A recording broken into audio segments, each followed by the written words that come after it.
বাঁচার মতো বাঁচতে তারা হাতুড়ি কাস্তে বাঁচার মতো বাঁচতে তারা হাতুড়ি কাস্তে লড়ে লড়ে বাঁচতে তারা হাতুড়ি কাস্তে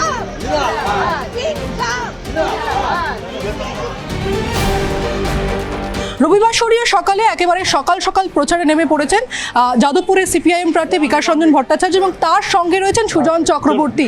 সুজন দা, কি পেপটক দেখছেন? সুজন এলাকার পুরনো বিধায়ক, সাংসদ, এলাকা চেনেন, আমার পুরনো বন্ধু, তাই আমার সঙ্গে ঘুরছেন। এটা আমাদের একেই আমরা বলি কমরেডশিপ। 2011 সালে পালা বদলের সময় এখানে পালা বদল হয়েছিল, মনীশ গুপ্ত তখন জিতেছিলেন এবং পরবর্তীতে আমরা দেখেছি 2016 সালে সুজন চক্রবর্তী তিনি জিতলেন। তবে 2021 সালে ফের পালা বদল হলো, ঠিক কিভাবে, কোন স্ট্র্যাটেজিতে এবারের ইলেকশনে আপনি লড়তে চলেছেন? দেখুন, আমার একটাই বক্তব্য মানুষের কাছে, মানুষ তার মৌলিক অধিকার সৎ প্রশাসন সেটাই চায়। যখন প্রশাসন দুর্নীতির সঙ্গে যুক্ত হয়ে পড়ে তখন মানুষের মৌলিক অধিকারটা কিন্তু পদদলিত হয়। তার বিরুদ্ধেই মানুষকে তার রায় ঘোষণা করতে হবে, কেন আমরা একটা প্রজাতন্ত্রে বসবাস করছি।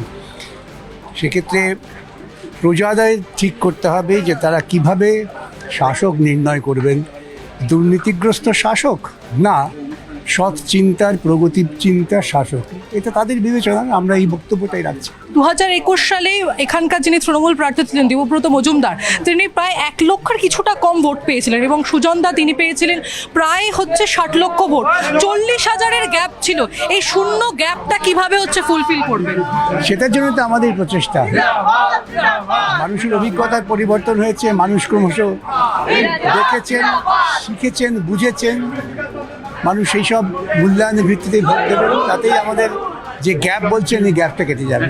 কি কি বিষয়ের দিকে নজর রাখবেন ভোটে জিতে আসলে, কি কি বিষয় করার জন্য এই এলাকাবাসীর জন্য? দেখুন, বেআইনি টাকা, সেই টাকা দিয়ে মানুষকে প্রভাবিত আমরা করি না, করব না। আমরা সম্পূর্ণ নীতি এবং আদর্শের কথাই বলছি। মানুষ দেখেছেন 34 বছরে বামফ্রন্টে কিছু মৌলিক কাজ হয়েছে। মানুষ সেই মৌলিক কাজকে ভুলে গিয়ে রংচঙে পছন্দ করেছিলেন। আজকে রংচঙে ক্রমশ ধীরে ধীরে ফ্যাকাশে হয়ে গেছে। মানুষ এখন বুঝতে পারছেন মৌলিক কাজটাই আসল। এই বিধানসভার ক্ষেত্রে যে সমস্ত সাধারণ মানুষ বাড়ি বাড়ি তাদের সঙ্গে কিন্তু কথা বলছেন এবং জনসংযোগ সারছেন এবং ছোট থেকে বড় তাদের সঙ্গে কিন্তু জনসংযোগ সারছেন।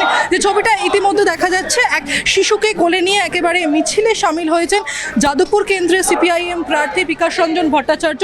এই কেন্দ্রের ক্ষেত্রে এক্সপিরিয়েন্স রয়েছে, 2016 সালে আপনি লড়েছিলেন। আজকে কি পেপটক দিচ্ছেন সহযোদ্ধাকে? 2016 নির্বাচনে আমি যাদবপুরে নির্বাচিত হয়েছিলাম। মনীশ গুপ্ত আমার প্রতিদ্বন্দ্বী প্রার্থী ছিলেন। যাদবপুরের মানুষ খুবই সাধারণভাবে সচেতন, সতর্ক, বোঝেন, শিক্ষিত। নানান কষ্টের মধ্যে মানুষ থাকেন, যাদবপুরের মানুষও থাকেন।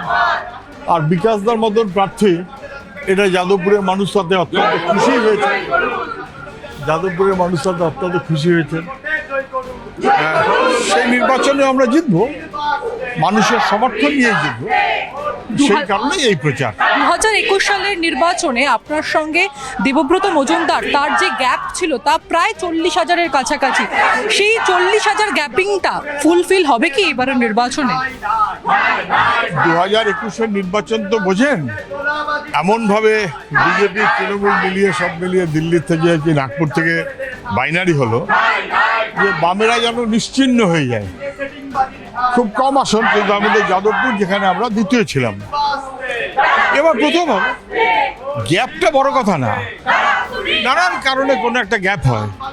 আমি তো আবারও বলছি, 11 সালে বুদ্ধদেব ভট্টাচার্য এই আসনে হেরেছেন মনীশ গুপ্তর কাছে, আবার 16-তে মনীশ গুপ্ত হেরেছেন, আমরা জিতেছি।